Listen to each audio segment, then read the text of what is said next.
Hey everybody, this is Future Hewitt here. We are going to be talking about plantations and the slave economy of Louisiana, as well as delving into some of the brutalities that are connected to it, and just the general displeasantness that is dealing with slavery in the South, as weird as it was in Louisiana as it existed compared to the rest of the Confederate States.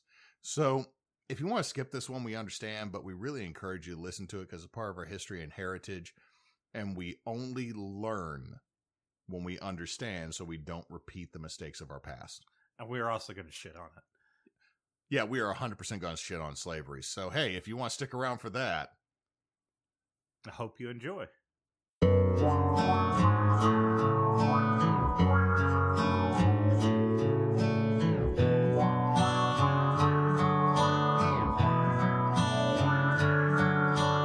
welcome y'all to Backwoods Obscura, a podcast dedicated to the lore, legends, and myths surrounding the creatures that may lurk in your backyard.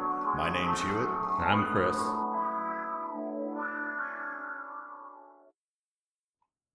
How you doing, man? Hey, man. You know what? I am having actually pretty decent time, but it's a weird time for me because I'm also in limbo right now. Is limbo being like you being out of school? Yeah, like, now I know we mentioned this in an episode that'll probably stream before this, but like, I got a couple things over the next like month and a half that's going to be work related, and in July I might be called in for scheduling because they're trying to get rid of dual enrollment at my school, and I'm over here arguing for it and staring. Like, the lady that's been in charge of dual enrollment for 3 years, they eliminated her position. Oh, no. Oh, no. You know what she's going to do this summer? What? She signed up for teacher leadership, so that's a trip to New Orleans. They have removed her position. They've told her there is not a position similar to it within Monroe City. She has not signed up for a single class. And she has 3.5 days in New Orleans for free on my school district. And you know how much I can blame her? 0? Not a fucking bit. Well, I mean, I know, like, we record this podcast and we go over, like, usually the first 5 to 10 minutes, usually more along the lines of 10 minutes. The first minutes. 45 minutes. First 45 minutes. This is a, we complain about things and then kind of talk about Ghost podcast. No, like, you know, it seems like this year has been especially frustrating. It's been that way. I'm transitioning towards administration right now, which is the reason I'm going to be doing some interviews in the near future. But oh, hell yeah, interviews. Yeah. I get to ask questions of new hires, probably because someone else said no, but I'm going to accept it right now as it is. Yeah, it's like you're like 23 again, and just, you know.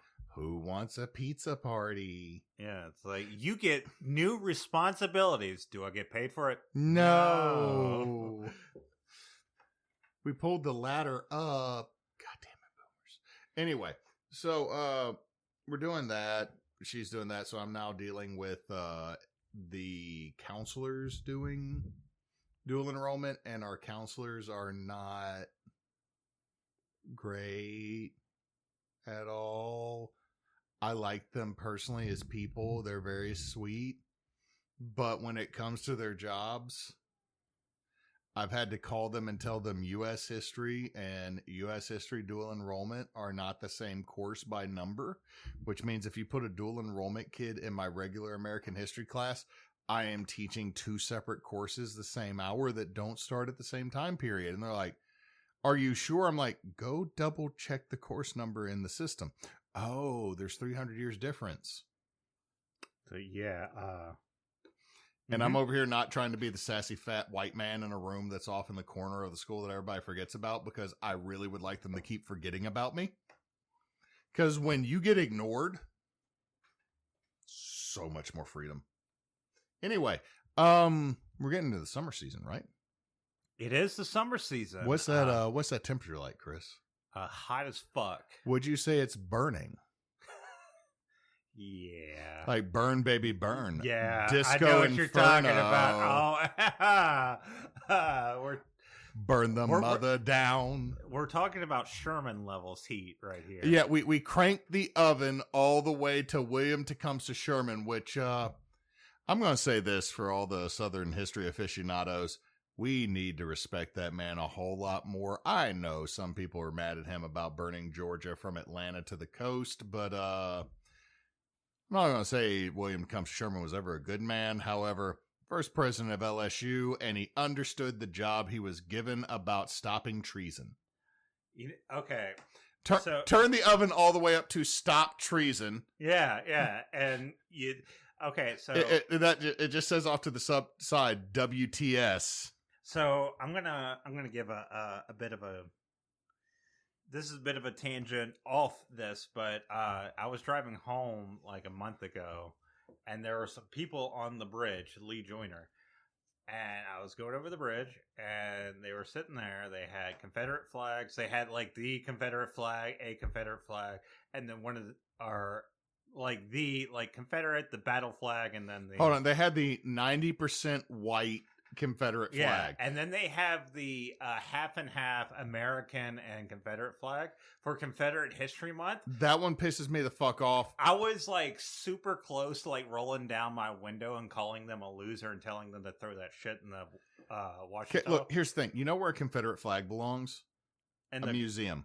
You know where the Stars and Bars, the battle flag created by our own state's PGT Beauregard, belongs? A museum. You know where a Confederate American flag belongs?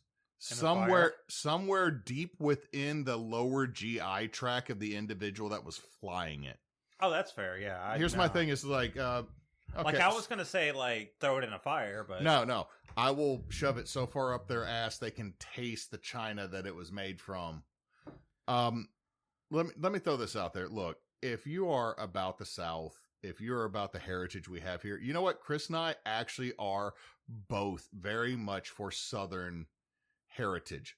Because, I mean, hell, I am like... Well, we're Southern... Like, here's the thing. Chris and I are liberal. Chris and I are very liberal. We believe that no matter what adjective comes before your version of American, nobody should try to fuck with you on that. If you're part of the alphabet mafia, that's nobody's business but your own. Therefore, they shouldn't make laws against you.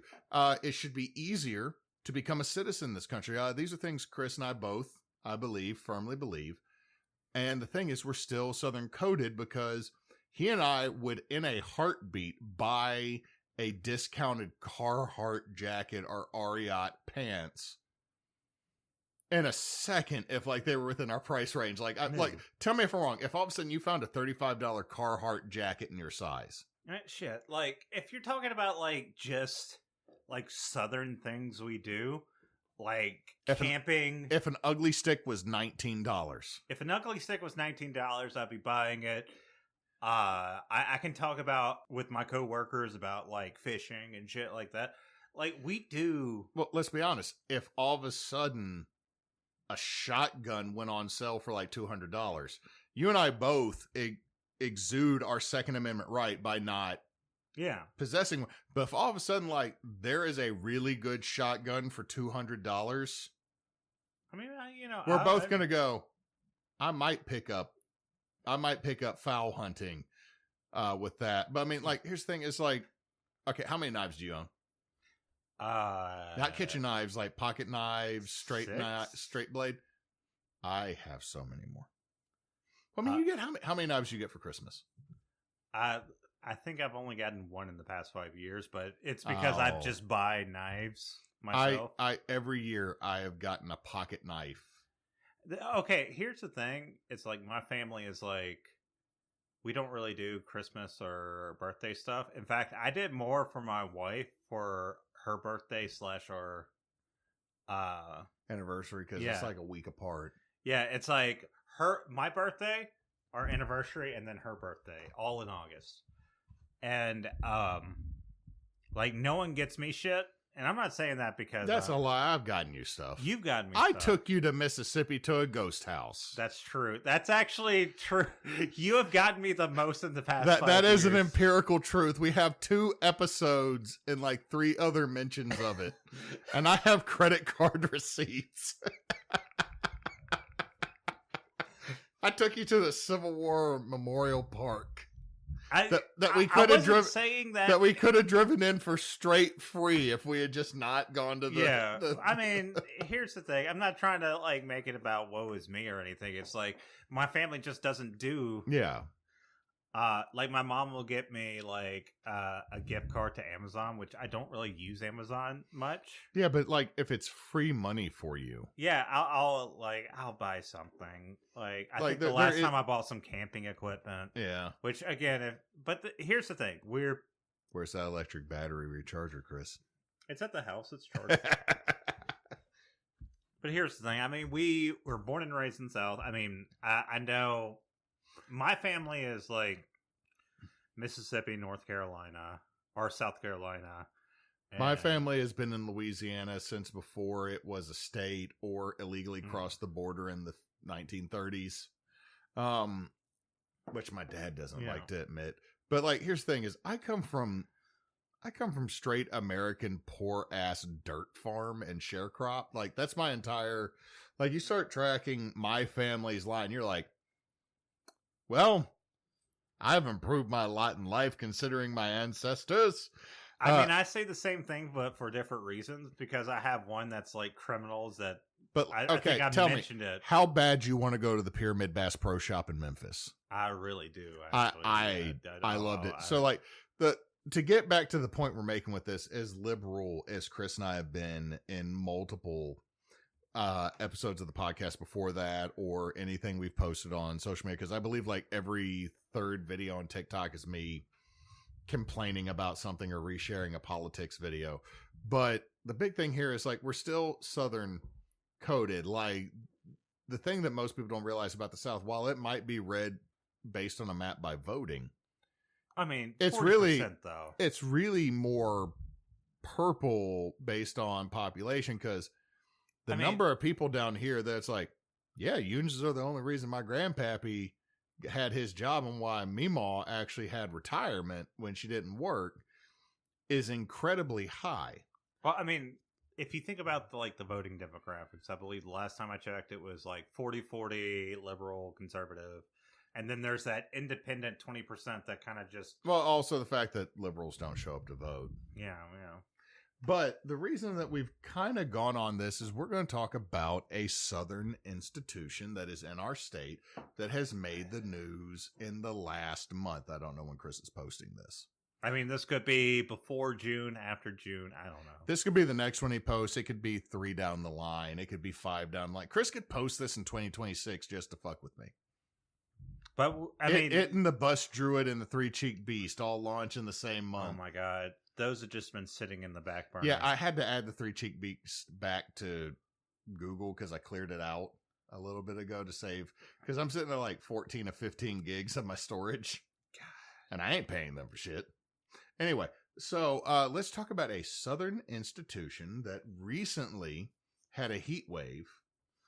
After the visitation by a tiny Raggedy Ann doll known as Nottoway Plantation.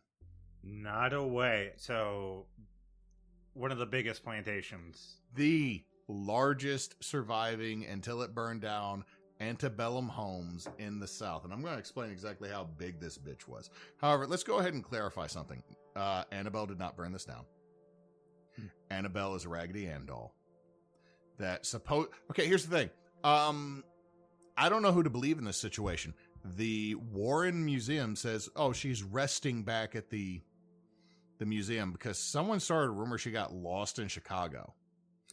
That would be fucking funny. Here's the thing is they showed a Raggedy Ann doll in the box at the museum. Here's the thing. I am 50-50 on this, that they lost her in Chicago and they put a new doll in, or she's back home, because that's not a like she went to New Orleans and Marie Laveau's caught on fire.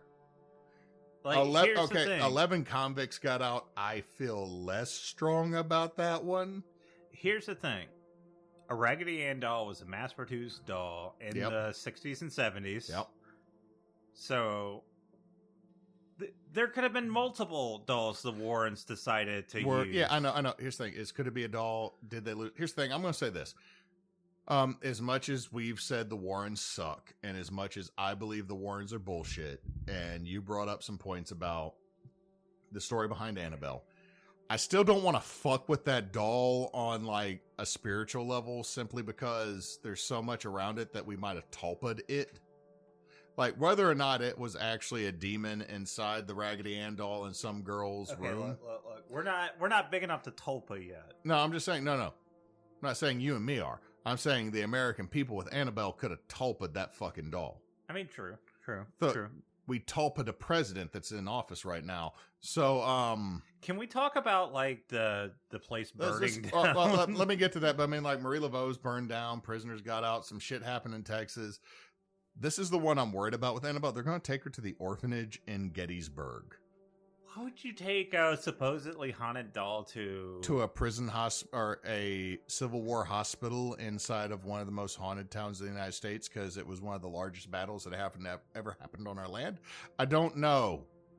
Look, the Warrens are bullshit, but the people should at least listen to, Miss if there's Warren on this. If there's any haunted place ever in the world, it's goddamn Gettysburg or Shiloh. At least in the New World. I'm speaking strictly in the New World. Wounded Knee, yeah. That's Shiloh, Gettysburg, Chancellorsville. Okay, 90% of the Civil War battles I will give without any proof on my own opinion that they are haunted. I need to take you to Shiloh, though. It's not that far away. We gotta go. We gotta do some trips. Anyway, let's get back onto our antebellum, not bellum, time period, and that is that the Nottoway Plantation was built in 1859 in White Castle, Louisiana. I like White Castle. It's not the same White Castle. It's in Iberia or Iberville Parish. Not a big parish, by the way. Not compared to where we live. In Iberville is like you enter it and then like 10 minutes later you're out. Well, it's on the Mississippi River, so if you're going down the river, you're going to be in and out that parish a lot. I'm thinking of Evangeline Parish. You're thinking of Evangeline. Where it has like that little strip. Now, it was built for John Hampton Randolph. Randolph was a sugar plantation and mill owner in Iberville Parish. He had 4 plantations within the parish: Nottaway, his main residence, Blythewood, Forest Home, and Bayou Gula, which we need to look at Bayou Gula because the Rougarou and witches supposedly have a Bayou Gula party. Which, I'm going to say this, probably going to die. I want to go to the Rougarou's Bayou Gula party because apparently there's a lot of drinking, there's a lot of rice, there's a lot of boudin, and there's a lot of other things going on at that party. Keys might be in a bowl. Keys probably got to be in a bowl. Yeah. Yeah. Now, Randolph was tutored by Lucy Audubon, who was the wife of Mr. Audubon, who painted all the birds and everything, connecting back to our Belle Dauphine, New Orleans hotel. Was one of the most prolific slave sellers and buyers within the state. There was 155 slaves on the Nottoway Plantation alone of the 4 that he had. Okay, so I was actually going to say, contrary to popular belief, slave plantations probably didn't have like massive numbers. This was probably depends on the plantation. There were plantations that had nearly 1,000 slaves scattered throughout. When we get to Mississippi and Alabama and Georgia, the massive cotton plantations that had like a third of the state as their land. That wasn't that much, but yeah, I know what you mean. They did that. But the thing is that we got to remember, just like when we mentioned with McRaven House and we've mentioned with a couple of the others, is slave owners, especially the big plantation owners, had more than one plantation. So yeah, this plantation might only have 55 slaves, but the other 8 that they have scattered throughout the South might have close to 1,000 when totaled.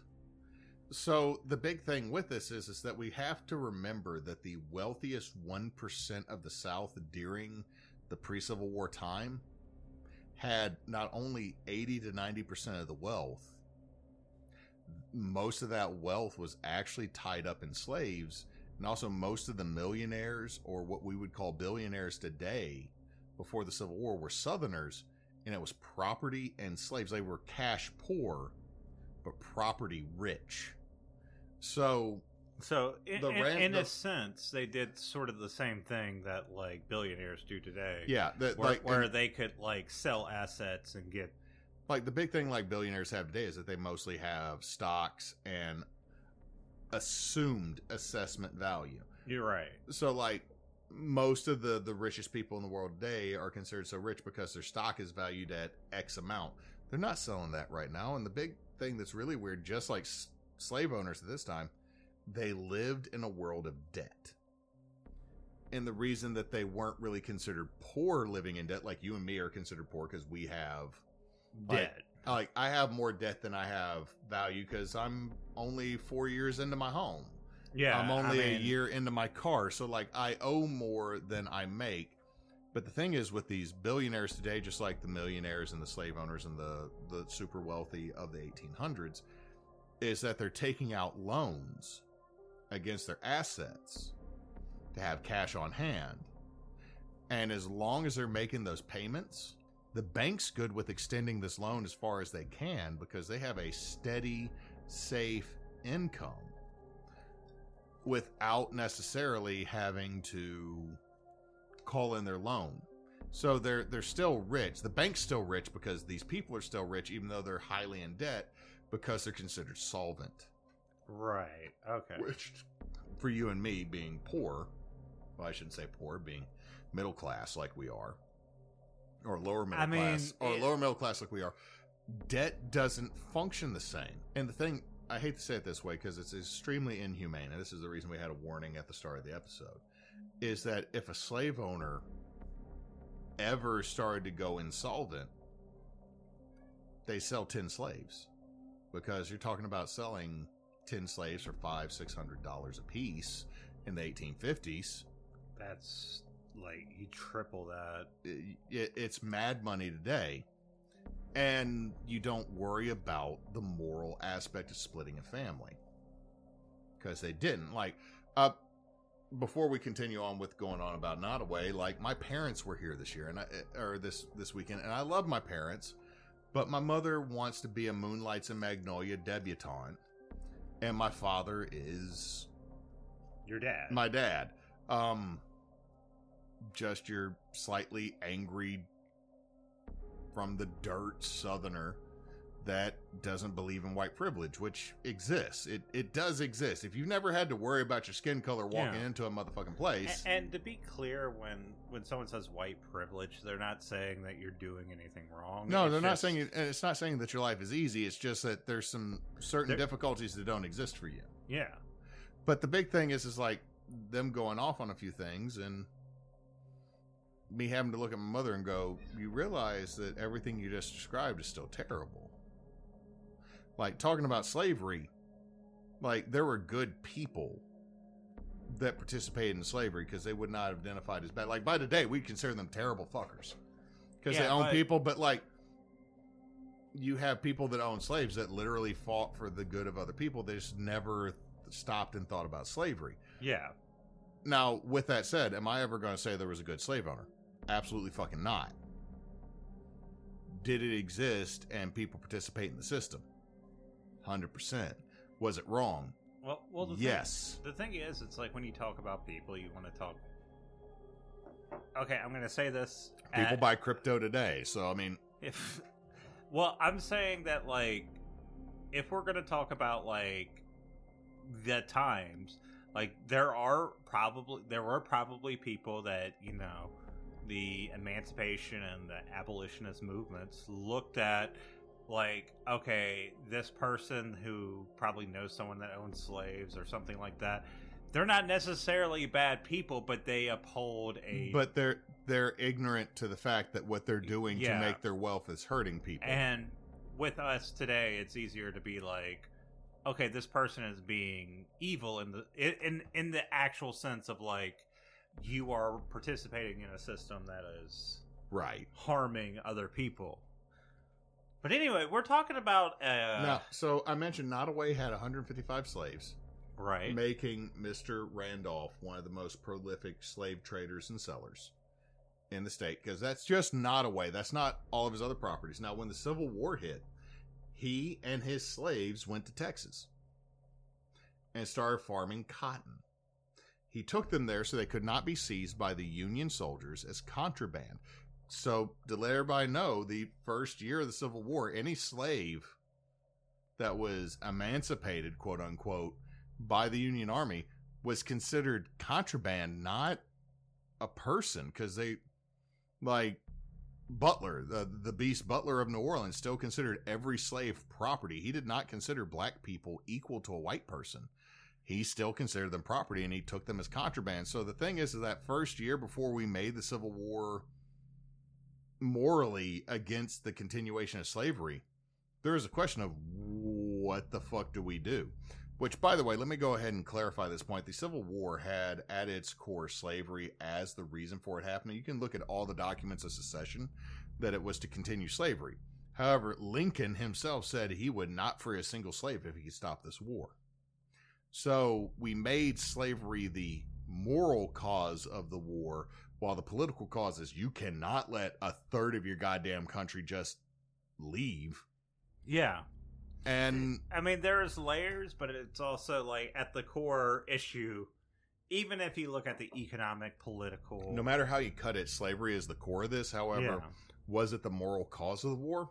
Not until the second year. And when you talk about like the moral cause, it's not like people are like, oh yeah, it's bad that slavery has happened. They're like, oh, this isn't like economically viable anymore, which is a fucked up way to put it. There's some people that did that, and then you got other people. This is morally a sin. Yeah. Now, you want to know what's another sin? You want to know what's a big sin? Oh, when Mr. Randolph took like roughly 200 slaves from all of his plantations to Texas to farm cotton, he left his wife at Nottoway to maintain it. So just his wife. Well, his oldest son. Okay. Was a colonel in the Confederate Army. Right. The other three sons served, but were not commanders, also didn't die.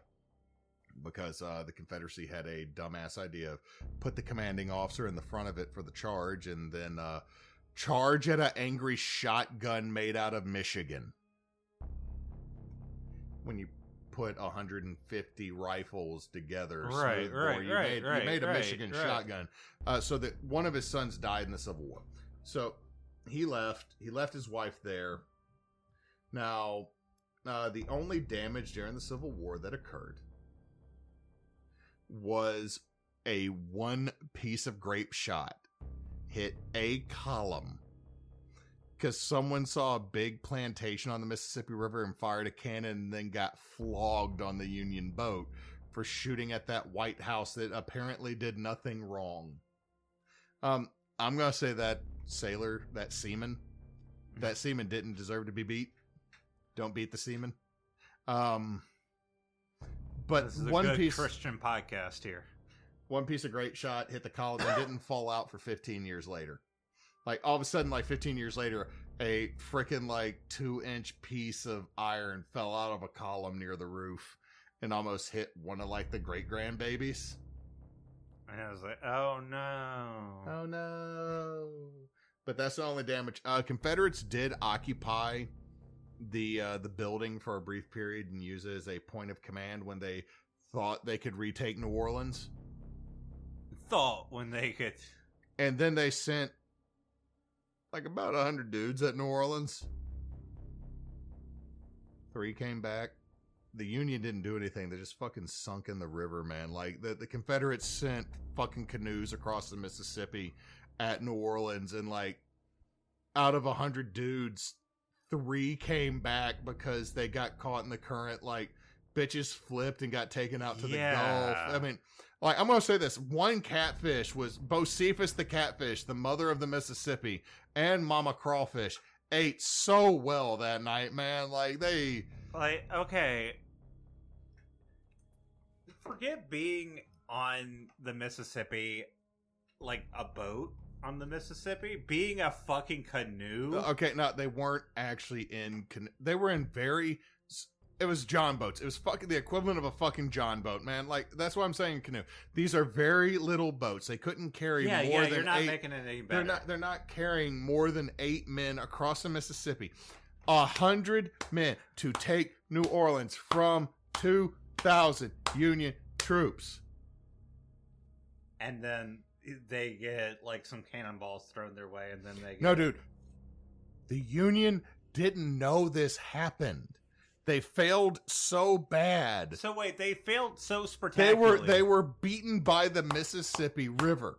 So the Mississippi was like, LOL, flip their boats? Yes. Why would you put like a John boat on the fucking Mississippi? Like, dude, it was like, this is all I can hear. Almost heaven.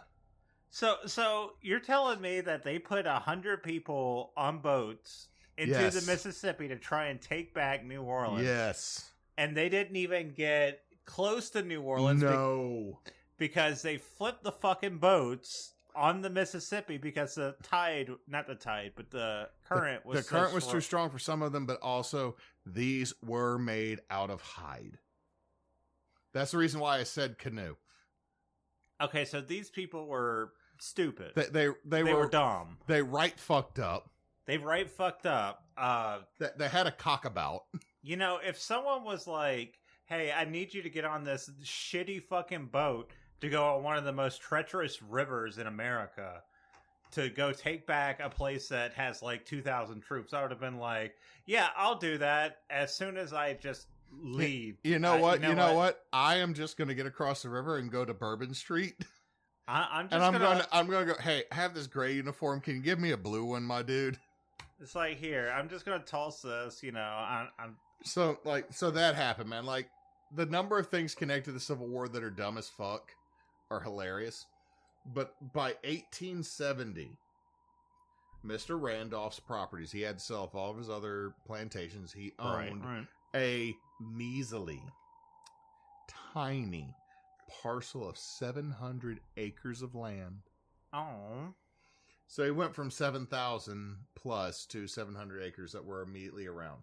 Now, by his death in 1880, he only owned Nottaway due to having to sell off all of his land to pay excessive taxes and the Mississippi River claiming 55 acres of garden. Oh, no.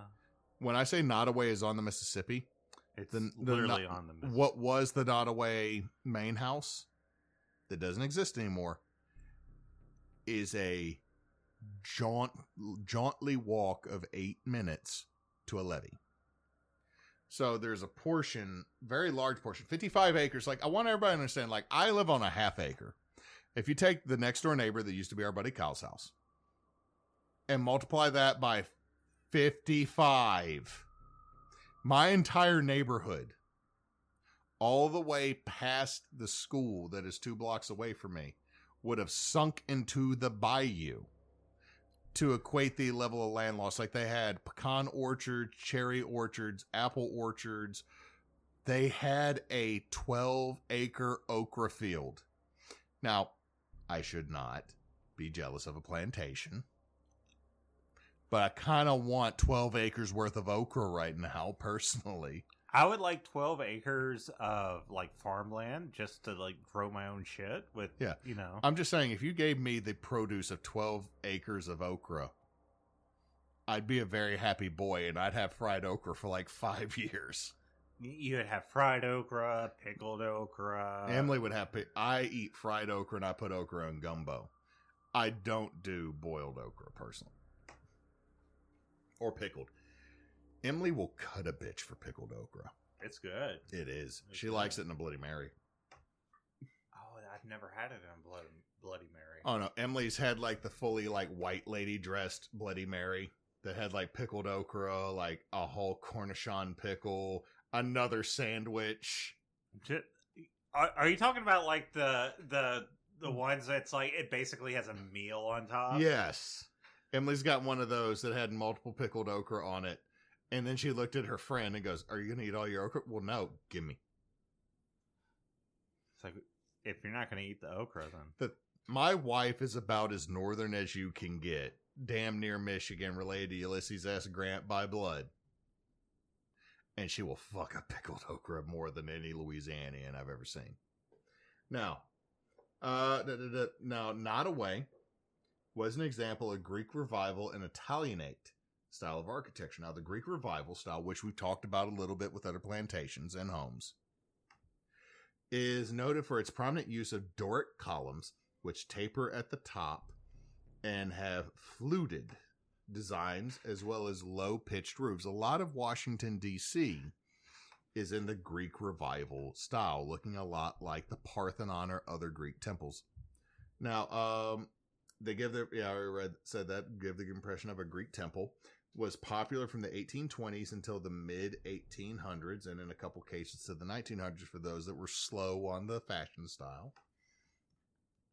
Now, the Lincoln Memorial is the best example of the Greek Revival style, with the columns looking very much like when you walk in and see Lincoln sitting on his chair is almost the same thing as Zeus on his throne. Yeah, I mean, that's always the vibe I got from it. It's just that Lincoln is way less rapey than Zeus. Okay, I don't...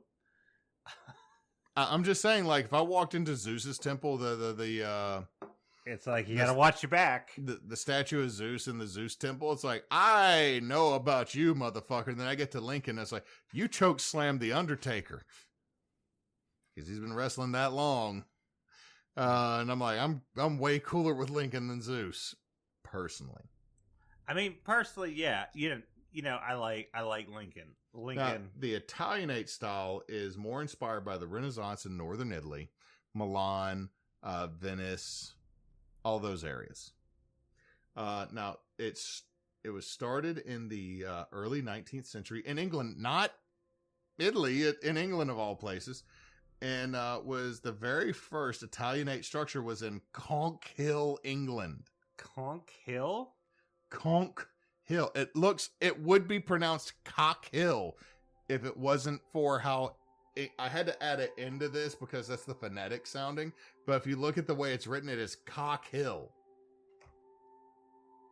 Cock Hill likes Italian structures. Low, wide, thick roofs. I mean, I can't blame them. Now, is known for its low-pitch hipped roofs. Now, to explain hipped, it's like my house that has, instead of being one pitch with the front and the back, that the sides are also sloped.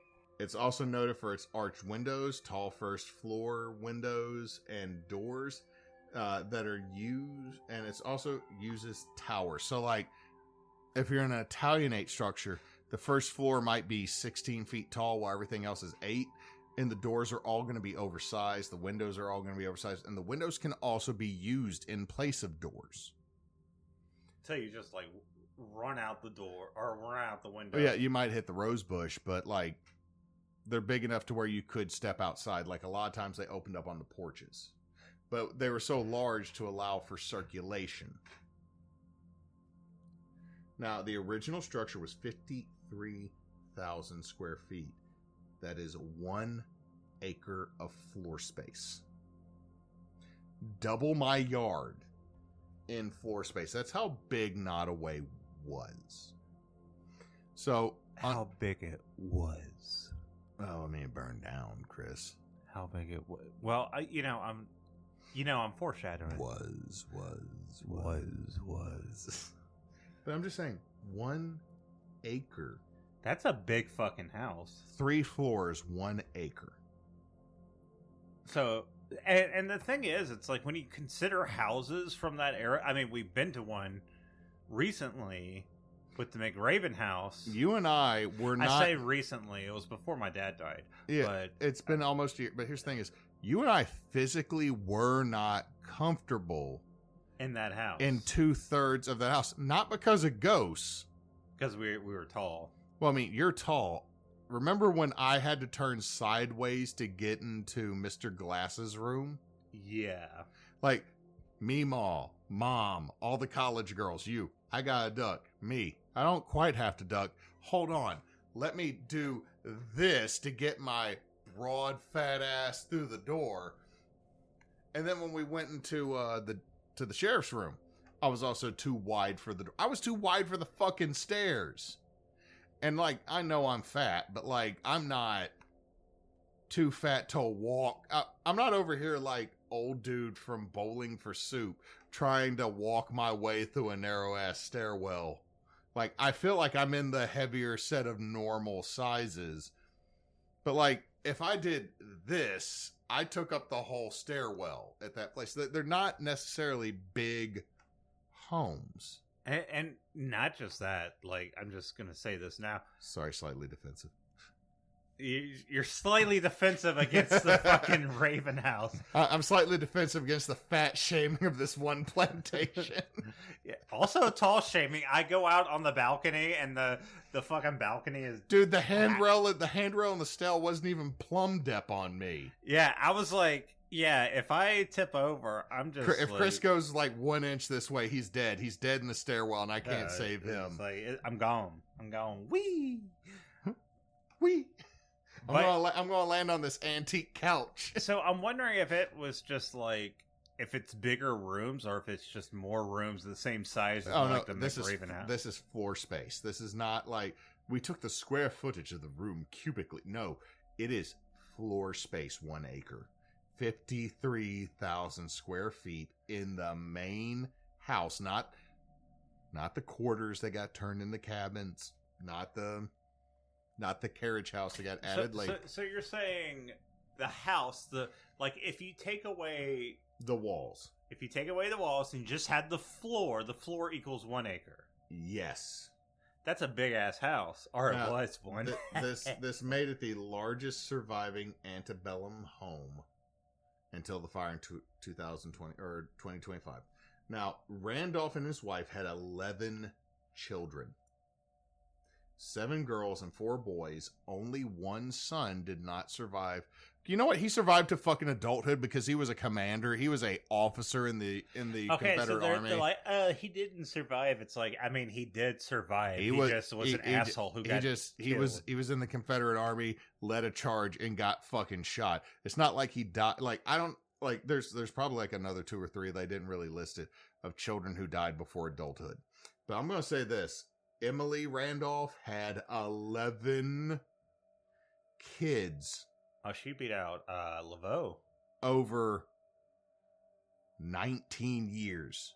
Yeah, she definitely beat out Laveau.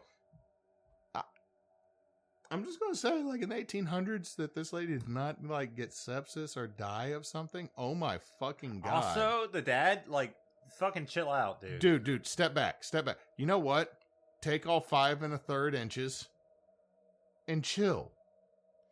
Just fuck off for a minute. Like, I mean, don't fuck, but go off. I mean, he could have had a whole combine there. I don't know, man, but it's just like, just step the fuck back for 5 minutes. Yeah. Like, chill. I get so tired of some of the nonsense that we read. Like, I'm on the first page still. You want to know how many I got? Oh, God. I'm not near halfway. Now, it was a 3-story wooden frame building built out of cypress beams that would take several years to complete. The bottom floor consisted of stuccoed brick and stone facing east towards Mississippi River. So the basement is the ground level, and then there's 3 floors above it. Okay. The building was asymmetrical with a bedroom wing and a curved gallery on the other side, giving it a very unique look that honestly is slightly reminiscent of the White House. So it kind of had like the same vibe. Well, it's double stairs, columns, whitewashed paint. Okay. And there's a reason why he picked white. The living quarters were on the 2nd and 3rd floor, with storage and others in the lower areas of the stone basement, the ground level. Now, the entranceway was ringed with a set of granite double curved staircases, no expense spared, because Mr. Randolph wanted to have the most palatial home and also show off that he had a home big enough to house his entire big ass family, where every child had a room. 1859 completed, every child out of 11 had rooms. He and his wife also had separate rooms, connected by a shared special bedroom. So they had these, quote, special bedrooms. They had a fuck room. And then when they couldn't stand each other, they just... When they were done, when someone baby wiped themselves off, they'd go back to their personal space. Fair, I guess. The fuck room had a twin-size bed, while each of their personal bedrooms had a queen. I mean, you're not sleeping in that bed. No, but like, dude, like I'm judging, but like, Okay, here's what I'll say. This one weird little quirk is not as bad as them being slave owners. no, them having a fuck room is not as bad as t-shirt idea. Having a fuck room is not as bad as being a slave owner. Yeah. God damn it. Now, the reason that they had two sides to the granite stairwell is one side was for men, one side was for women. The men's side had a boot scraper. That is how you noted that they had a brass boot scraper to get the muck off your boots as a gentleman, and you would go up that side. Women would go up the others, and the reason they had them separated is so you wouldn't stare at the women's ankles. Oh, no, not the ankles. You know, I'm going to say this. In the 1800s, there's so much emphasis on ankles. Like, we did steampunk, and like the whole thing is them ankles, though. I'm going over here. You over here freaking about ankles, but every last steampunk lady I've seen has put a bustier or a corset on, and I mean, but steampunk is not historical. it's right.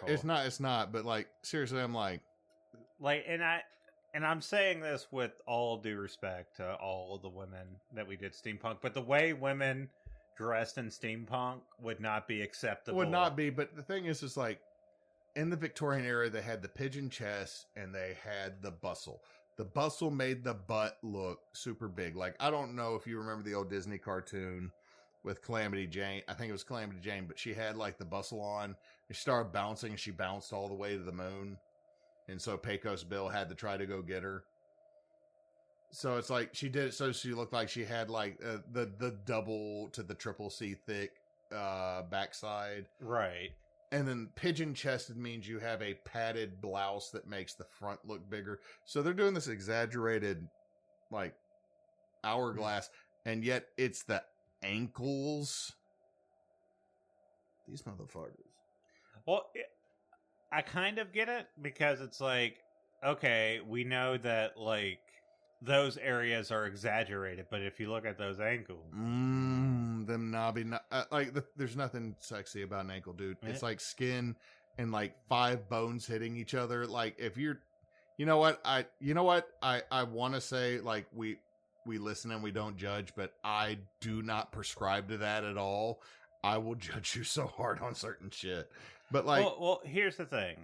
Like, I know there's like this idea that like if something is like, it's like when you look at cultures that restrict women's right, men will automatically start sexualizing things that are not really. It's because sexual. Dudes will look at a tree and go, Yeah, men are pigs. Essentially, yeah. This is how a couple of celebrities have gotten poison ivy because of peeing into one tree. There's only one celebrity with that. I'm sorry, Nick Offerman. You told the story in your book, but do you want to know how much Nottaway cost in 1859? How much? $80,000. That's a lot of money. That is $2.17 million according to 2023's calculator. $3 million by today's calculator in the year of our Lord Megatron, 2025. I would even say it's like 3.5.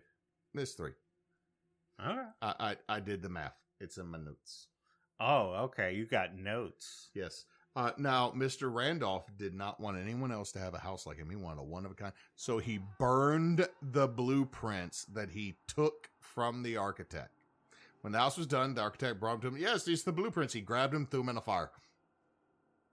And said, fuck you, and then ran off. He didn't run off.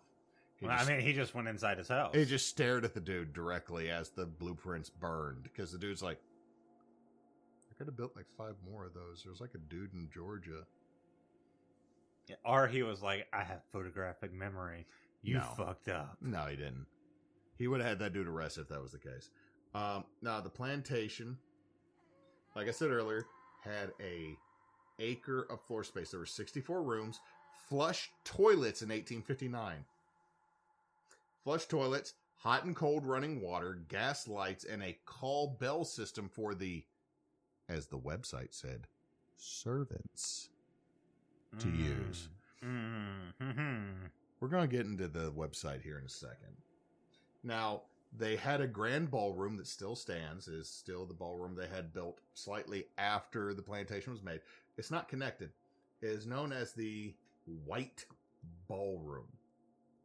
Why has it got to be a white ballroom? Because he painted the walls, the ceilings, and the floor all white, and there are windows and mirrors. We are talking like, remember when we were in school and like there'd be a rental facility for like prom photos and shit? Right. This place. Okay. Now, he claimed it was to show off the beauty of his 7 daughters, 6 of which were married in this room.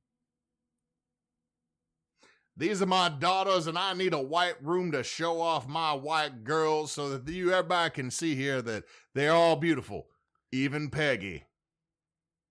I was going to make a very crass joke. Well, considering one of them wasn't married there, that I just kind of did, and I feel bad because I made a Peggy Hill joke from King of the Hill. Well, I was going to make a joke that, the 7th one probably married a black man. No, none of them did. Oh. However, do the Randolphs have some children of questionable heritage?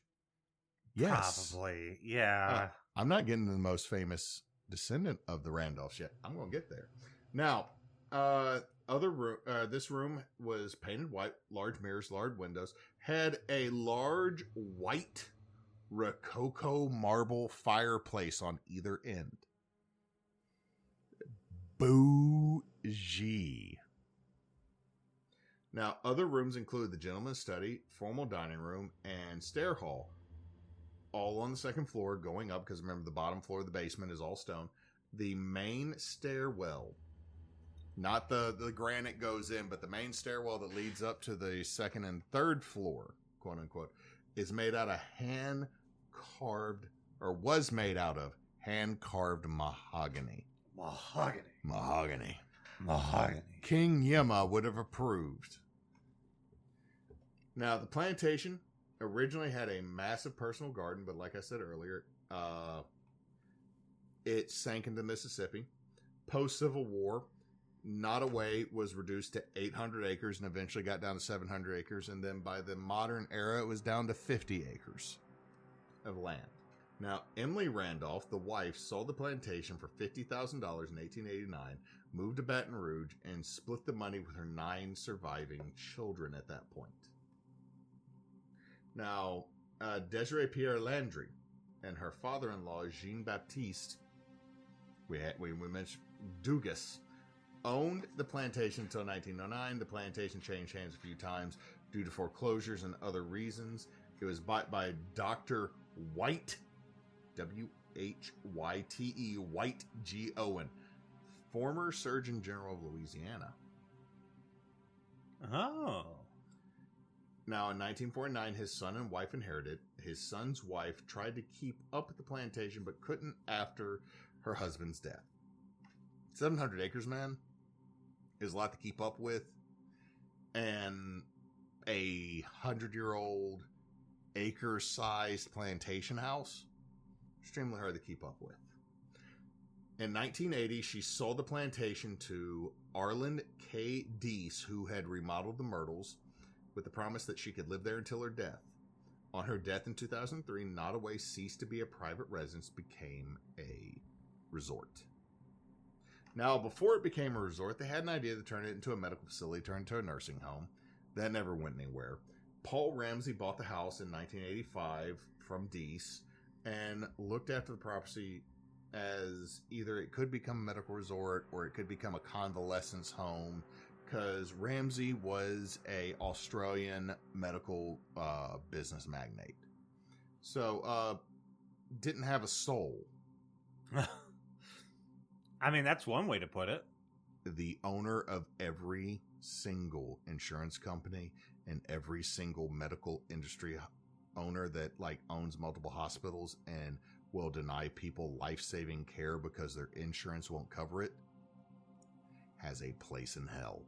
That's true. No, I agree with that. I mean, you and I agree with this, but I thought you'd be like, well, Hewitt, I didn't expect you to say that live on the podcast. You're more conservative about me than me about some of the things you say because there's consequences. Oh, I don't care. I was just, you know. I'm sorry. It pisses me off that people can't get good medical care for. We need good medical care for everybody in this country. That's 100%. Now, Dan Dice bought the resort from Ramsey in 2014, and in 2025, to get to the modern era, a fire broke out in the main house in the residential wing, and it burned down the building. Initially, the first fire was put out, and then it reignited, and it took the whole building with it.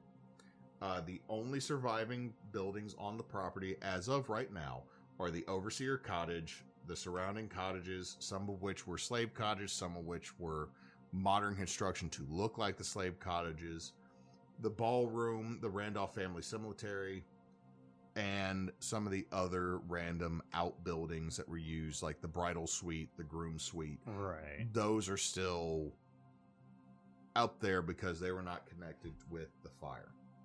Now, so let's go ahead and address this. Earlier this month, as of this recording, Nottaway's main house burned to the ground. TikTok has had a blast with this, and I'm going to say this. If you're upset because you had good memories there, because you had a marriage or you went to a party there, I understand losing a building that had a magical experience for you. I do. I mean, but we've all lost buildings like that. We have, but I'm like, I understand if that's where you met your spouse or you got lucky under an oak tree or something like that. I understand being a little upset. To everybody that is rejoicing about one of the largest plantations in Louisiana burning to the ground, we're with you. Yeah. I mean, what am I supposed to be grieving? Like, aside from the fact that, like, the only thing I can really say about it is, like, it's history, and preserving history helps us remember the past. Yeah, but I'm not going to lie. This burning down is like telling me a Margaritaville burned down. It's like, okay. I have no concern because, honestly, they didn't keep up with their history. Now, let me go into some history before I get to the ghost. So, there was a slave named Judah. Now, that seems like a cruel name to name a slave. Yeah, it does, right? Like, name them after one of the tribes of Israel. Yeah. Now, May 2025 was not the first fire to erupt at Nottaway. A slave named Judah set the sugar mill on fire just before or during the beginning of the Civil War. Nice. He then fled with other men, but was caught by the sheriff of the parish. Instead of hanging him, he was jailed. However, he and his compatriots escaped from jail and then joined the Union Army. Oh, based. Yeah. I like that. Now, the reason that this story is considered true is because the daughter of Mr. Randolph had this in her journal that Judah ran away and joined the Union Army and started shooting at us, and that's very inappropriate. Now, let's get into some trivia before I get into ghosts. So let's do this trivia. The website has the measurements and the names of several oak trees on the property. To give you I didn't put all of them. I didn't even put the biggest. However, I had to pick my favorite name. Algernon Sidney, 153 years old, 5'11" thick. So Algernon Sidney is a name. Algernon is this like a live oak or what is it? Live oak. Okay. All 12 live oaks on the property have names. The oldest is named General something, and it is 6'5" across. Across? Across. That's a big one. This is not circumference. This is not girth. This is like how wide this boy be. Okay. I want to say this, like anyone who is not Southern, who has never seen a live oak, They're huge. they're huge trees. They're not tall trees. No, it's they're wide and they spread. Has anyone ever seen the Tree of Life at Disney's Animal Kingdom? I mean, yeah, that's a good Live example. oak. Live oak is the closest thing we got in North America to that. Now, there are 15 named oaks on the property. The thinnest one is 4.5 feet. So there are no skinny minis on this property that have names. Now, that is all that was listed at the time of my initial research on the website underneath the history section. That's it, was the trees. Now, I went to their website after the fire broke out and after criticism had already started. Here's the truth, and this is why I hate the Nottoway website, and I do not like the way the Nottoway Plantation operated. And that's because the website, before removing the history blurb, referred to the plantation as a Southern mansion and attempted to whitewash slavery by stating they were imported workers from Africa. I mean, that's a way to put it. The reason they did this is to reduce the moral objection to it being a resort. They changed the history. They hid the history. My thing is this, like, here's the thing. Did every plantation beat slaves? No, they didn't. The threat of violence is inherent in a slave society. Inherent inequality exists in a slave society, especially a chattel race-based society like we had. And whitewashing that reduces all of us. Because you know who needs to know this? Not only African Americans deserve to know this. Everybody. Everybody does, because this is all our history. You do a disservice to little lily white kids by not telling them the truth. Like, when you hide this shit from them, they grow up to be individuals. They get mad when real life gets thrown at them. Yeah. Here's the thing too. Not even the Myrtles does this. No, it doesn't. The Myrtles tell, like, McRavenhouse didn't hide this shit. Yeah, like, here's the thing. We have our criticisms of Myrtles as a, like, place, as kind of like a hokey sort of haunted area, whatever. But if you go there, they're like, yeah, this was a plantation. It had slaves. Chloe's ear got cut off because she listened to something that Boss Man said no. Yeah. There are things that happened in the South that people need to know about. Not just the South. In all of the United States. The whole country needs to know this shit. I mean, if you're talking about American history, I think the biggest thing people need to do is learn American history, even if it makes you uncomfortable.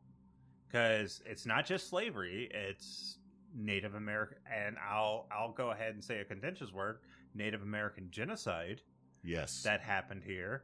I mean, if you have any contention with that, look up the numbers before and after colonization. Yeah. It's a 90% death rate. But the big thing here with this is that there's a difference between, like, history you and I were taught, the history they're trying to teach kids now, which is full of shit, and then turning around and looking at someone that has a multi-million-dollar operation that whitewashes it just so it's because it's make shit palatable. Here's my thing is, humans have done terrible things. We have addressed this multiple times. Even in goofy shit like the Grunch, we have addressed that humans have done awful terrible things. Yeah. We never, ever, ever need to shy away from that, because it's the truth. We've done garbage shit. And this is why we had a warning at the start of the episode, is that when a place like Nottaway or any other plantation that does this, because it's not the only one, there's several in Mississippi, there's several in Alabama and Georgia, that try to go, Moonlight's Magnolia, Tara, frankly, my dear, I don't give a damn type bullshit, so that you can get somebody coming, I can't believe people were so mad at this. I don't think this was that bad. Like, when literally someone could take off your goddamn foot because you didn't work fast enough. Yeah. When someone could sell, if someone could sell your mama or your daddy on a whim tomorrow, and now you left with Uncle Jesse. Separate. They could separate kids. They could kill any one of their slaves for not doing what they need to do, or even worse, just torture. It's like you don't serve the public by whitewashing that. No. Now, other things is now there are no longer prices available for any of the rooms online. I do not know if that was a thing. However, I will say I got a hold of a lot of the history through other sites. Okay. And I had to double check because I want to make sure it wasn't people photoshopping. Earlier, I told you that there is a very famous individual related to the Randolphs, and his name is William Randolph Hearst, owner of multiple newspapers in the United States, father of yellow journalism, and may or may not be the individual that started the Spanish-American War by fabricating 90% of his stories about it. Oh, that sounds like a right asshole. Yeah. He's related to them on his mother's side. Now, fun fact also connected to this, the Randolphs were extremely superstitious, so all of the keyholes to keep haints and boo-hags out had porcelain covers that would drop over them that you had to slide out of the way before you put the key in. Okay, that's interesting. I like, yeah. Currently, there's a very strong social media presence that Annabelle the dog caused the fire, and other problems throughout Louisiana and Texas. I will say this, I will show you the TikTok later of Annabelle doing the stanky leg in front of this place burning down. And I absolutely love it because it's like Annabelle, like straight up thug walk and then stanky legging and then throwing her hand up, and then behind her are all the ghosts of the former slaves joining her in a dance as the place burns down. God damn it. I just like picture her being like, I might be a malevolent demon from hell, but I draw the line at racism and whitewashing. It's like the Joker with the red skull. I might be a psychopath, but I'm an American psychopath. I'm not a fucking bigot. I'm not a Nazi, you motherfucker. The fact that the Joker goes, I might kill everybody. I kill everybody the same. My hate knows no bounds. I might be a hater, but I'm not a racist. God damn it. Now, let me also delve before I get into the ghosts into slave history. Again, there was 155 slaves on site. There is a good chance they had over 400 slaves between all their property. And this was a sugar cane plantation. So that's rough. It's rough. Cotton plantations were bad. Other plantations are bad, but you're like sopping through water. And it is. And it's hard labor, easy to get hurt, year long. There is no end to the sugarcane growing season. It will grow fucking anywhere, anytime. The mill house had recorded temperatures, modern era mill houses have recorded temperatures of 110 degrees on the low end. Yikes. Life expectancy was 10 years less on a sugar plantation than a cotton plantation. And Nottaway was built. The plantation, like, it's only $80,000. Yeah, because you use slave labor. It would have been a multi-million-dollar home if you had to pay fucking people. Right. So when people say you can't build it today, no fucking shit. You don't have free labor that you can abuse to build it. On the abuse note, whippings were used regularly to discourage laziness during the construction of the building. Oh, I thought they never hurt their slaves there, huh? We need to stop being sassy bitches on that note. We've already made our point. Now, ghosts. Unexplained lights moving through the hallways and grounds, similar to the Fou-Follet. A lot of Fou-Follet encounters on the property. Jean Lafitte's pirates are just sitting there like, man, fuck this place. This ghost digs up a "he cheated on you" note for the wedding. Did he really cheat? I don't fucking know. Fuck you. But Terrence looks like a bitch. He showed up in Ariat pants and shirts and a jacked up, non-dirted truck. What kind of fucking ascot is that, Terrence? Get out of here. Motherfucker. The pirates judging him so hard. Chairs in the ballroom have been noted to move. And by move, I don't mean like slightly slide. I mean like they're put up on the table and they fall down. Okay. Found on top of the table sitting upright. So it's just like someone took that... Took the table and went this, and then stacked another one on top of it. So they did a Ghostbusters. Yeah. Okay. But not the blowjob. I didn't even mention it this time. No. I'm doing it before you do. I'm ruining it before you do. Hey, Hewitt. Ghost blowjob. Ba-na-na-na-na. Ah! Yeah, we're going to hell. A lot of touching, like hand grabbing, shoulder. That's what Ray Stantz said. No. Here's the thing: here's what I put out to the side. Like an uncomfortable amount of touching has happened here. Like, oh my god! Every other story is someone talking about their arm, their neck, their butt. Like 8 women talking about their breasts being grabbed. I mean, it was the antebellum South. I mean, not to excuse. I mean, rapey ghosts.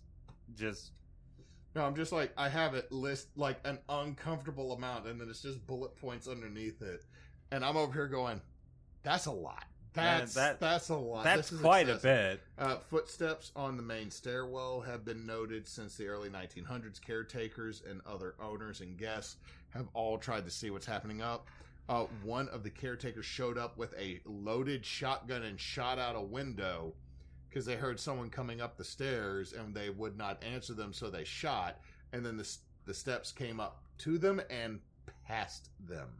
Oh, God. After they shot out the window. I don't know what's a bigger baller move of a ghost than you shot out your own fucking window. Good luck paying that $300 to $800 off, noob. I'm going to go to the fucking kitchen now.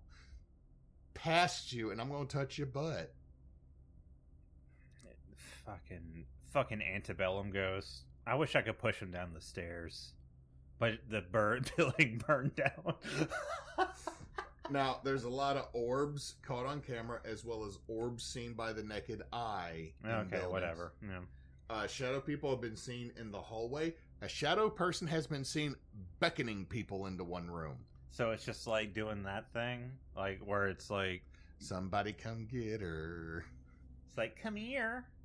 Come here, why don't you The come thing here? is that the room that's beckoning them into is a closet that used to be the main entryway into a bedroom.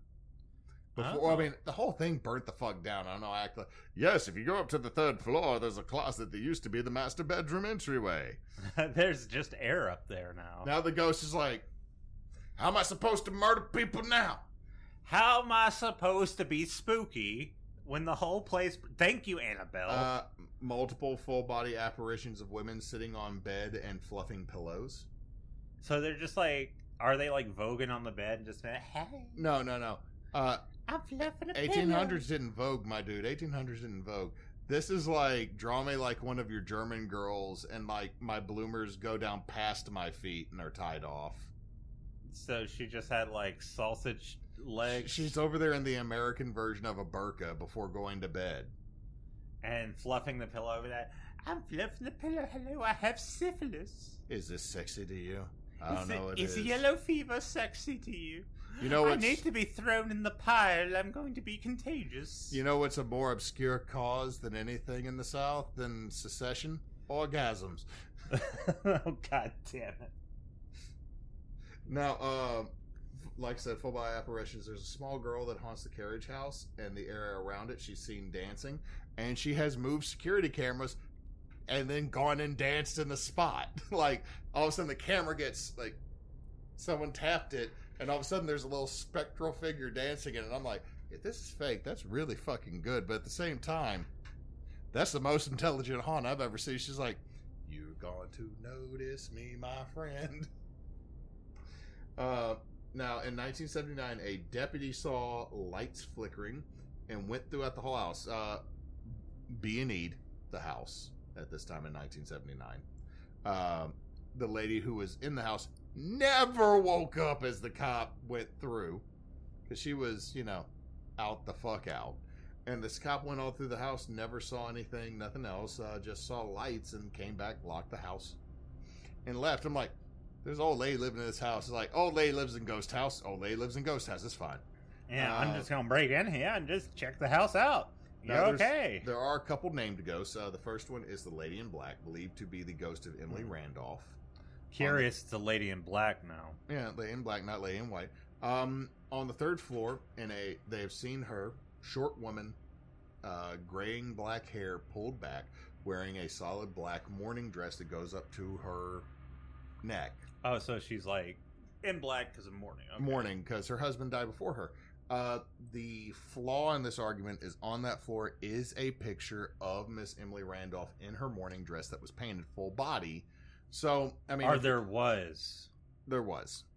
It's not there anymore. However, my thing is, if you're going up the stairs and you see a creepy painting... yeah, you kind of like associate, yeah. Yeah, so I mean, like, I'm not going to give much credit. It's like the mirror and the myrtles that everyone's like, oh yeah, you see. Or the Bela Lugosi mirror and Zach T. Baggins' museum that's been proven to be false. Which, by the way, go look at the dish on him. It's coming down. Oh wait, what? He's got some tea? Oh, there's tea. We'll talk about this. Let me put it this way. He cheated on his wife girlfriend. I don't know what she is. Zach T. Baggins. Oh my god. Oh. Accounts that have come out. Ooh. I didn't get picked up by audio. I cannot say allegedly here. But that's how many on that one at conventions. Allegedly, we here at now. Let me go ahead and say this. Not allegedly. Aaron's wife tried to have him fucking killed. She hired a hitman. Wait, we're back in the story. Okay. No. Aaron from Ghost Adventures, his wife hired a hitman to kill him when he went to California 3 months ago. Man, that is some... And Zach is no longer with his paramour because of allegations of infidelity, as well as he faked evidence at key haunted places like Waverly Hill. Here at Backwoods Obscura, we're not just a supernatural channel or just talking about our business. We're all about the salt and the tea. We're about that tea, baby. Now, okay, so back to our actual story, because goddamn, we've wandered. The coachman is believed to be the ghost of a former slave, sometimes called Sammy. Which, oh my god, at least they didn't name him Blackie, I guess. Not the horse from from True Grit. True Grit. That's racist, ma'am. No, I like in the remake movie. It's like, I'm gonna name you Blackie, and there's a black kid that's like, that's a great name. The kid said that, you racist mother. You fucking asshole. You bitch. Now, the coachman has been seen walking around the property, occasionally ringing the bells to wake people. He is the most helpful ghost. He is actually credited with starting coffee makers for people that don't have automatic starts. Best part of waking up is a ghost making my cup. Oh, at least it's not a blowjob, I guess. I don't know. Ray Best stance? part of waking up is Ray going, oh my god, guys. Guys.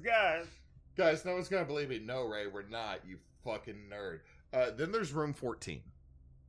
A ghost has been reported to touch women's hair in the shower, their back in the shower, their neck in the shower, to try to strangle them in the shower, other bits in the shower, top and bottom,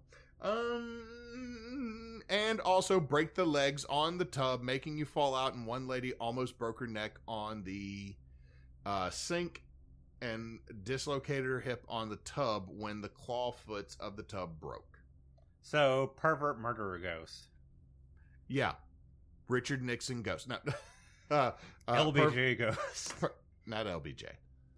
I mean, he was kind of a pervert. He was, but it was, I'm going to drop my log on the table to tell you why. Yeah. Or, like, go up to a urinal next to a guy and be like, you seen it like this before?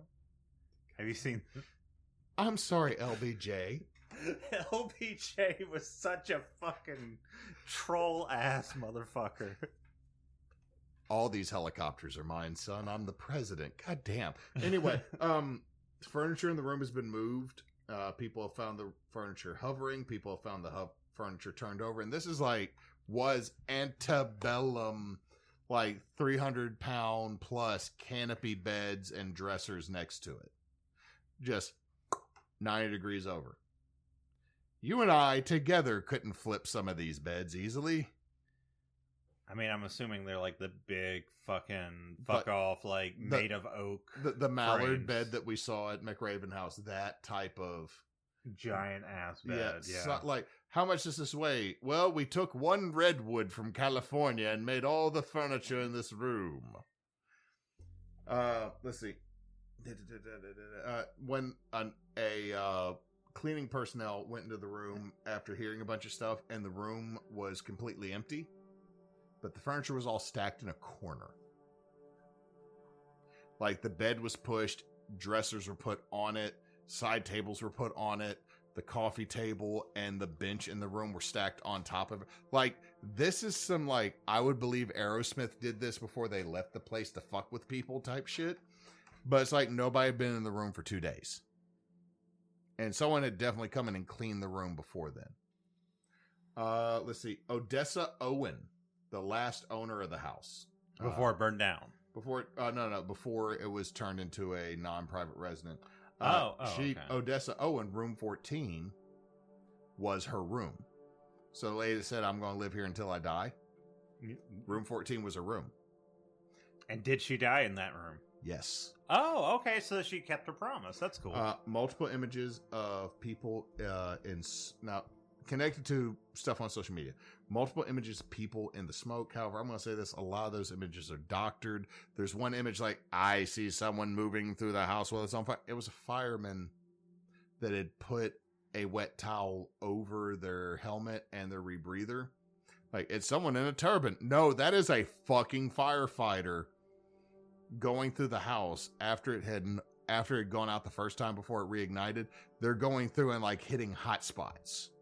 Yeah. So a lot of the footage that's shared on TikTok and everywhere else that shows like on the first floor. No, that's fucking Richard. He's the corporal at the fire department. He was going through making sure shit was put out.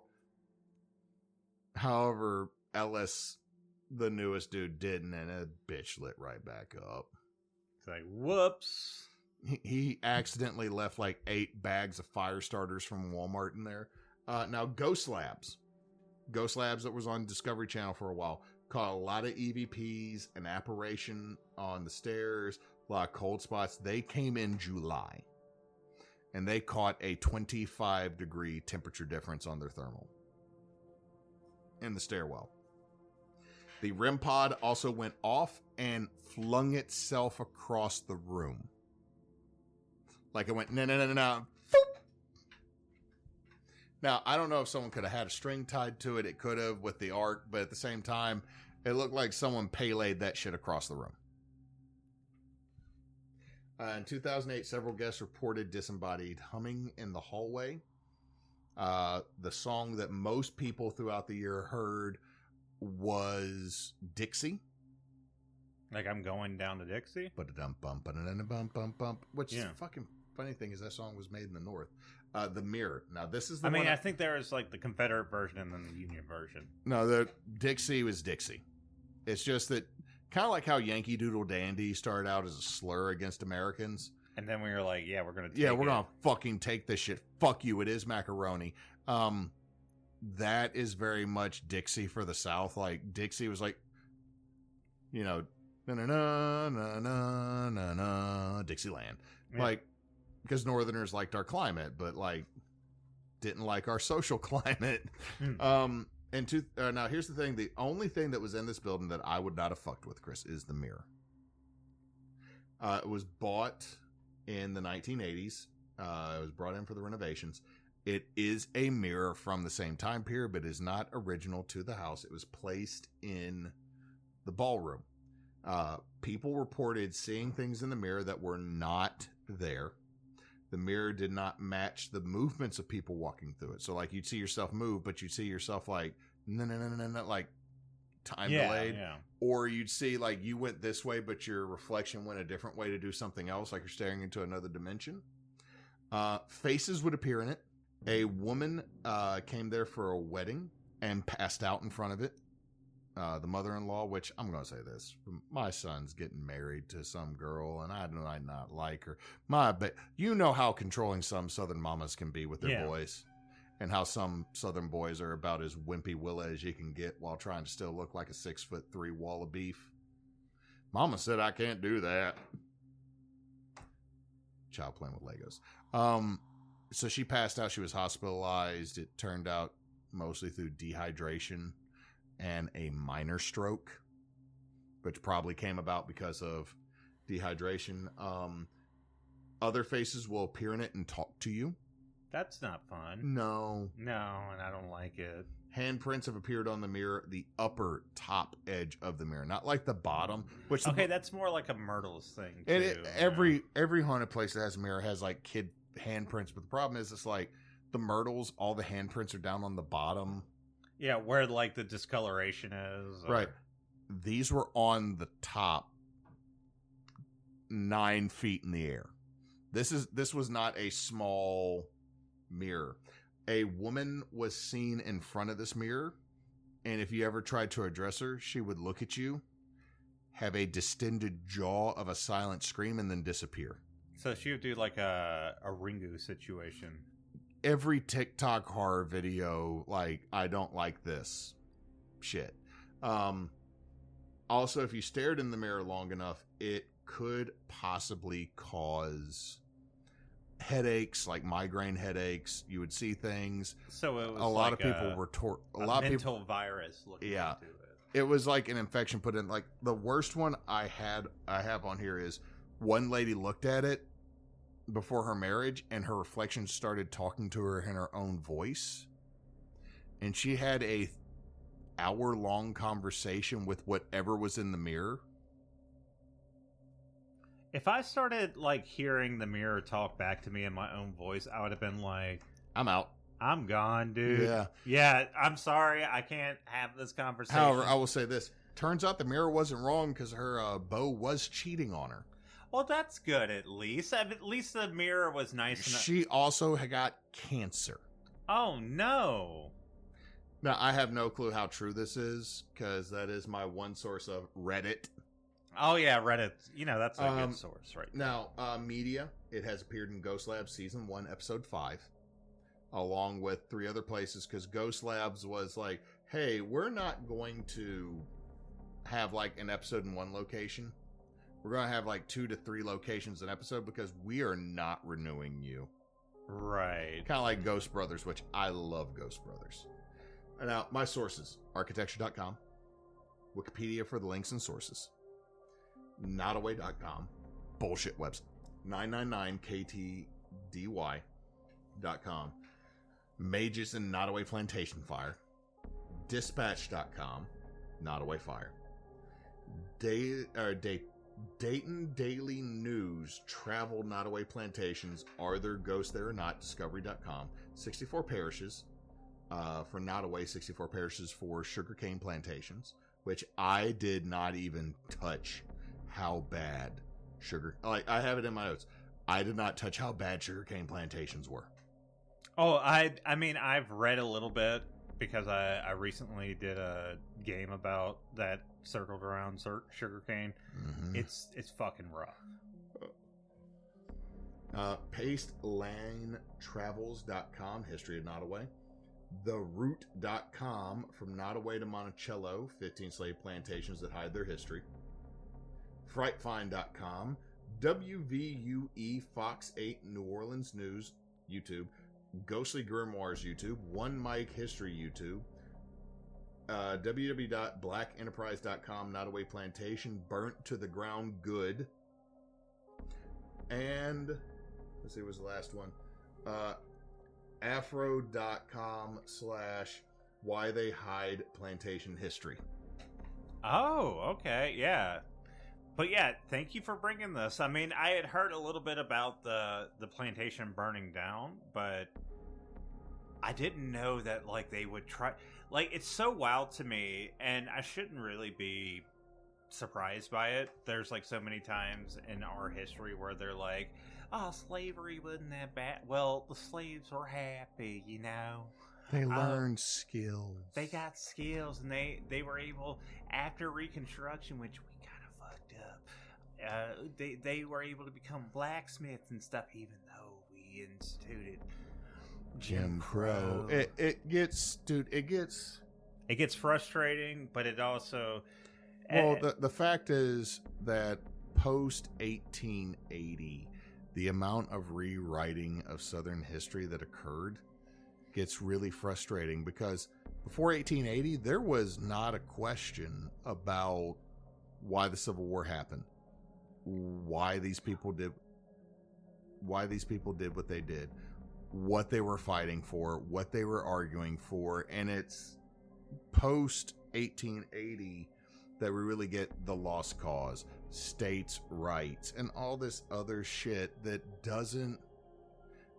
The Moonlight and Magnolia view of Southern history pisses me off so bad, because I was force-fed it growing up. I think we all were. I got such a disjointed, wrong view of this. Like, do I think Robert E. Lee was a terrible person?